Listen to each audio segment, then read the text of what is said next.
दरवाजे तक पहुंचाना भी हमारी जिम्मेदारी है। और एक बात याद रखना, ये जो अजान होती है, अजान, ये अजान के अल्फाज कहां के आए हुए हैं? अल्लाह की तरफ से नाजिल किए हुए ये अल्फाज। अल्लाह रब्बुल इज्जत का मुनादी एक दिन में 5 मर्तबा कहता है, हय्या अलस्सलाह, आओ नमाज की तरफ।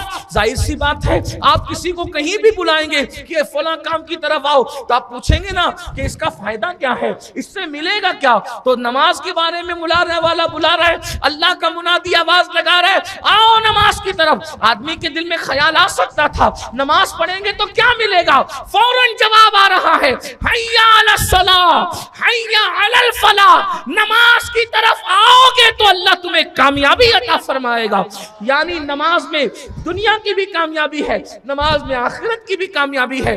नमाज ऐसी इबादत है, दुनिया और आखिरत दोनों कामयाब है।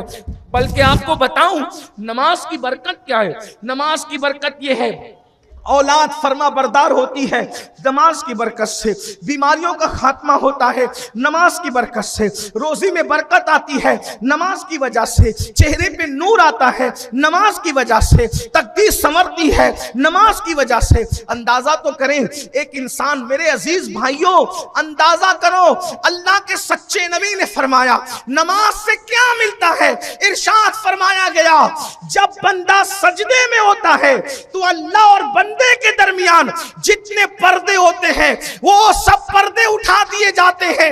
यानी इधर मुसलमान सजदे में गया, उसको उधर अल्लाह मिल गया। तो जिस नमाज की बरकत से अल्लाह मिल जाता है, उस नमाज की बरकत से कौन सी नेमत नहीं मिल सकती। अल्लाह के रसूल ने फरमाया इसलिए, और फिर एक वक्त की नमाज के लिए सिर्फ 10 मिनट का टाइम लगता है। 10 मिनट, 10 मिनट से ज्यादा नहीं लगते। आप कोई भी नमाज ले लें, फजर ले लें, जोहर ले लें, असर ले लें, मगरिब ले लें, इशा ले लें, 10 मिनट का टाइम, और 10-10 मिनट जोड़े तो 5 वक्त की नमाज में सिर्फ 50 मिनट का टाइम। अगर 50 मिनट हम दे दें, दुनिया भी संवर रही, आखिरत भी। आप जो परेशान हो ना, परेशान, मौलाना बरकत नहीं है, ये हो गया, वो हो गया, वो हो गया, और फिर इसने ये कर दिया, उसने वो कर दिया। मेरे भाइयों, किसी ने कुछ किया नहीं किया, अब वो तो आमिर लोग बताएंगे, लेकिन मैं आपको सच्ची बात बताऊं, किसी ने कुछ किया या नहीं किया, अपने करतूत ही ऐसे हैं, करतूत, जिसने हमें बर्बाद किया। कुरान कहते हैं, वमा असाबकुम मिन मुसीबतिन फबिमा कसबत ऐदीकुम, कि तुम पर जो मुसीबत आती है वो तुम्हारे बुरे अमाल की वजह से आती है।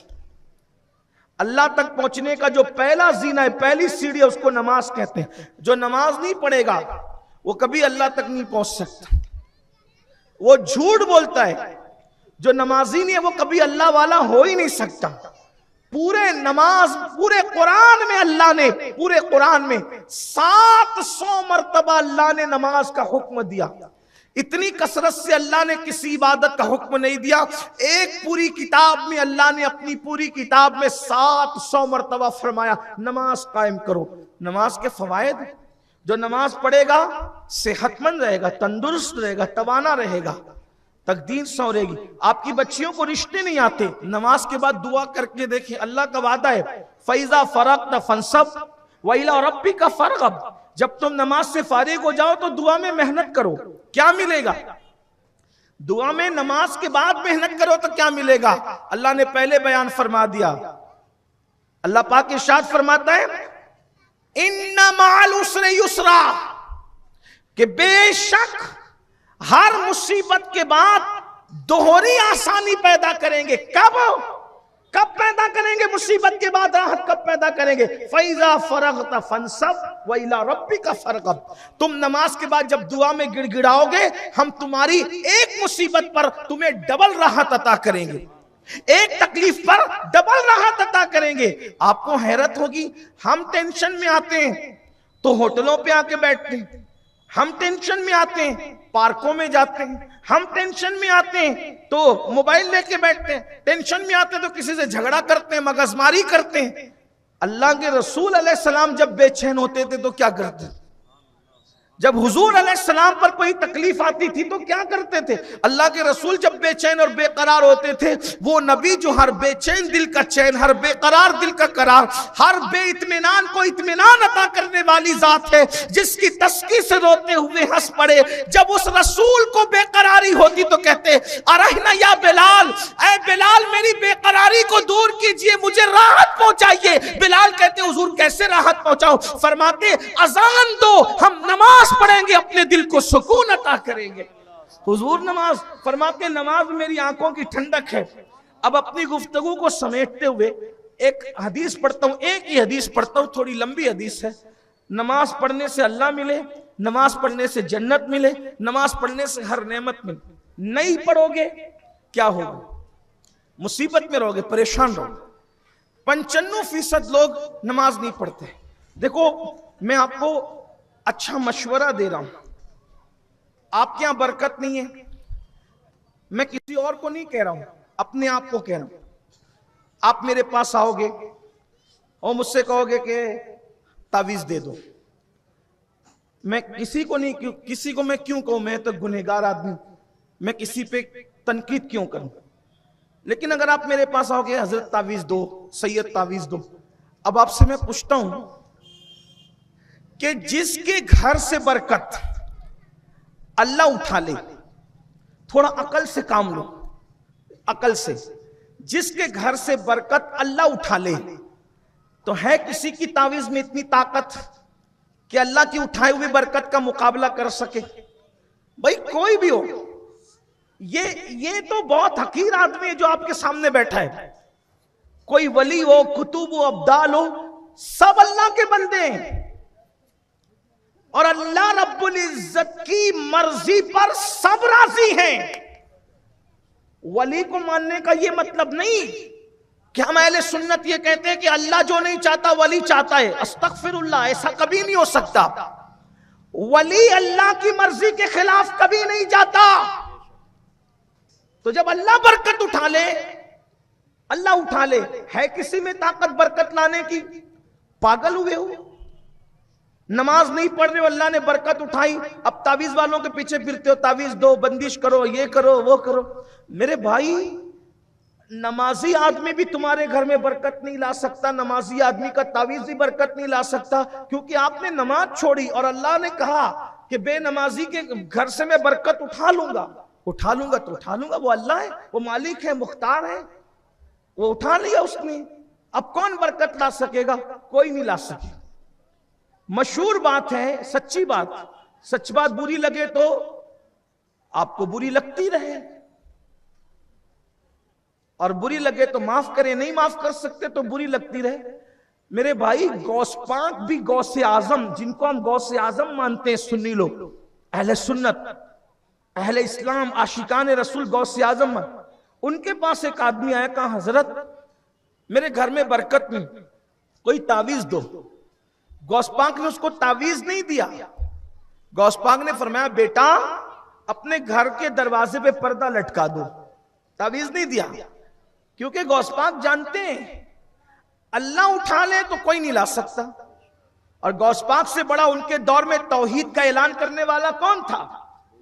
ये हम लोगों पे इल्जाम है कि हम अल्लाह के मुकाबले में वलियों को खड़ा करते, कैसे खड़ा करेंगे भाइयों? बादशाह के मुकाबले में रियाया कैसे खड़ी हो सकती है? अल्लाह बादशाहों का बादशाह है। जो हम लोगों के बारे में कहते हैं कि हम वलियों को अल्लाह के मुकाबले में, अल्लाह के मुकाबले में जो किसी को भी खड़ा करे वो काफिर है। अल्लाह से मुकाबला हो ही नहीं सकता। ला रिद्द लहू वला मिद्द लहू वला मिस्ल लहू वला मिसाल लहू वला जवा। अल्लाह की कोई मिस्ल नहीं है, उसकी कोई जिद नहीं है, उसका कोई मुकाबिल नहीं है। हमारा अकीदा है हर अल्लाह का वली अल्लाह का बंदा है और वली से जो भी फायदा पहुंचता है वो अल्लाह की मर्जी से पहुंचता है। वली बेटा दे, वली औलाद दे, वली रिस्क के लिए दुआ करे, ये सब अल्लाह की मर्जी से होता है। उसको एक बात समझ ले सिर्फ, चले मैं इसको आसानी से समझाता हूं। देखिए, तो जब अल्लाह ही सब करता है तो फिर इसको वलीउल्लाह की तरफ क्यों मंसूब करते हैं हम लोग? वो समझ लो थोड़ा सा। हालांकि उन्वान नमाज है, लेकिन बात बीच में आ गई तो आपको कंफ्यूजन नहीं होना चाहिए। देखिए, अभी बारिश बरस रही थी, तो क्या बरस रहा था? जो आपको समझता है बोलो, बच्चे बोल रहे हैं, आप भी बोलो, क्या बरस रहा था? हैं? पानी, आपने क्या कहा? बारिश बरस रही। यही कहा, यही कहते भी हैं। क्या बरस रही थी? उसमें क्या था? बोलो। इसका मतलब इस पानी का नाम क्या हुआ? बारिश। वही पानी नाली में बह रहा है तो उसको क्या कह दिया? नाली। वही पानी कुएं में है, क्या कह दिया? कुआं। वही पानी दरिया में है, क्या कह दिया? दरिया। वही पानी समंदर में है, क्या कह दिया? और वही पानी बादल में है तो क्या कह दिया? बादल में भी पानी, बरसता हुआ भी पानी है। अगर बेनमाजी की नजर पड़ जाए तो बरकत वहां से रूठती है। जिस घर में पूरा घर के घर बेनमाजी हो, और फिर हम कहां जा रहे हैं? बहनें कहां जा रही? हजरत तावीज दीजिए। मेरे भाइयों, तावीज का एक अपना असर है, एक अपनी तासीर है उसकी, लेकिन अल्लाह अगर बरकत उठा ले तो तावीज से बरकत नहीं आती जब तक अल्लाह राजी ना हो। तो मस्जिद में नहीं आओगे तो बरकत कैसे आएगी? तो जो हदीस में पढ़ने चला हूं वो हदीस भी मैं पढ़ रहा हूं, गौसे पाक की किताब, गौसे पाक की जानिब किताब मंसूब है, उसका नाम गुनियतुत तालिबीन है। गुनियतुत तालिबीन में सरकार गौसे पाक एक रिवायत लिखते हैं कि जब बंदा नमाज छोड़ देता है, बंदा जब, ये इसी हदीस पर मैं अपनी बात पूरी कर लूंगा इस रिवायत पर, लेकिन आप सब गौर से सुनना, जवान बूढ़े बच्चे सब। नमाज छोड़ने का नुकसान क्या है? क्या नुकसान है नमाज छोड़ने से? 10 मिनट एक टाइम लगता है, बस एक टाइम 10 मिनट। 10 मिनट निकालो, दुनिया भी कामयाब आखिरत भी काम, सब तुम्हारा ही तुम्हारा है, दुनिया भी तुम्हारी आखिरत भी तुम्हारी। और 10 मिनट नहीं निकालोगे, दुनिया भी बर्बाद आखिरत भी बर्बाद। फरमाया हदीस पाक में आया है, जो बंदा नमाज छोड़ दे अल्लाह 3 मुसीबतें उसको दुनिया में देता है। कितनी मुसीबतें? 3 मुसीबतें उसको दुनिया में। याद कर लीजिए इसको, फिर सोचिए कि नमाज छोड़ के कितना नुकसान। बहुत आसानी से कहते हो मौलाना टाइम नहीं मिलता, झूठ बोलते हो। व्हाट्सएप के लिए टाइम मिलता है, फेसबुक के लिए टाइम मिलता है, दोस्तों के साथ गपशप करने के लिए टाइम मिलता है। अल्लाह के लिए 10 मिनट नहीं है तुम्हारे पास? क्रिकेट चल रही थी तो हाथ बांध बांध के नुक्कड़ों पे खड़े रहकर घंटों देखते रहे, उसके लिए टाइम था? हंसने की बात नहीं कि कौन जीता कौन हारा, तुम्हें क्या मिला? अब तो तुमने क्रिकेट को भी जुआ बना दिया, जुआ, उस पे बोलियां लगती रही। सुन लो, मुसलमान होने के लिए कुछ तो गैरत करो, अपनी मुसलमानियत का कुछ तो ख्याल करो। फरमाया गया जो जुआ खेलेंगे दुनिया में, कल उनके हाथ सूअर के खून में रंगे हुए होंगे। कयामत के दिन, कयामत के दिन वो इस हालत में उठेंगे कि उनके हाथ सूअर के खून में रंगे होंगे। दुनिया ही सब कुछ है। अल्लाह के बंदो, मेरी कौम के जवानों, कुछ भी करो, कितनी अय्याशियां करो, कितनी दौलत कमा लो, कुछ भी कर लो, एक दिन मरना है मरना। मौत से क्यों छुपते हो? और याद रखना, मौत को क्यों भूलते हो? कितना भी छुपो मौत से, मौत तुम्हें हर जगह आके रहेगी। मेरा अल्लाह कुरान में इरशाद फरमाता है, ऐनमा तकुनु युद्रिकुमुल मौत वलौ कुंतुम फी बुरूजिन मुशय्यदा। अगर तुम मजबूत किले में जाकर छुप जाओगे तो तुम्हें वहां भी मौत आकर रहेगी। मौत से छुप नहीं सकते। मौत का आहीनी पंजा तुम्हें हर जगह जकड़ेगा। उस वक्त पछताओगे। हाँ हाँ, ओ जुओं के अड्डों पे जाने वालों, शराब के अड्डों को आबाद करने वालों, सट्टों को आबाद करने वालों, जिना के अड्डों को आबाद करने वालों, अपने कमजोर जिस्म पे रहम करो। छिपकली और चूहे से डरने वालों, अल्लाह के अजाब से क्यों नहीं डरते? अल्लाह का वो दर्दनाक अजाब जिसको ना पहाड़ उठा सके, अल्लाह का वो दर्दनाक अजाब जिसको ना आसमान उठा सके ना जमीन उठा सके, उस अजाब को हमारा कमजोर सा जिस्म कैसे उठाएगा? और याद रखना, यहां तुम्हारी दादागिरी बाबागिरी सब चलेगी, अल्लाह के यहां किसी का कुछ नहीं चलेगा। मेरा अल्लाह इरशाद फरमाता है, व तुकल्लिमुना अयदीहिम व तशहदु अर्जुलुहुम बिमा कानू यक्सिबून।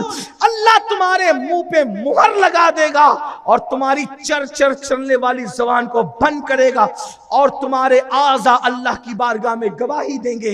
इंसान उस वक्त पछताएगा, ये मेरे आज़ा थे या अल्लाह के जासूस। इंसान की आज़ा उसके खिलाफ गवाही। इंसान रोएगा, गिड़गिड़ाएगा, अल्लाह की बारगाह में मिन्नतें करेगा, मौला मुझे दुनिया में जाने दे, सिर्फ 2 रकात नमाज पढ़ने का मौका दे दे। इरशाद होगा, बंदे पूरी जिंदगी दी थी इबादत के लिए, उन्हें खेल में, कूद में, अय्याशों में, आवारगियों में गंवा दिया।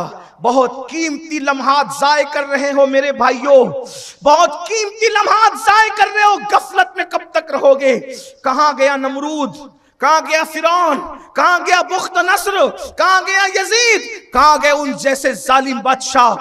मौत है मौत, मौत की तैयारी कर लो, आखिरत की तैयारी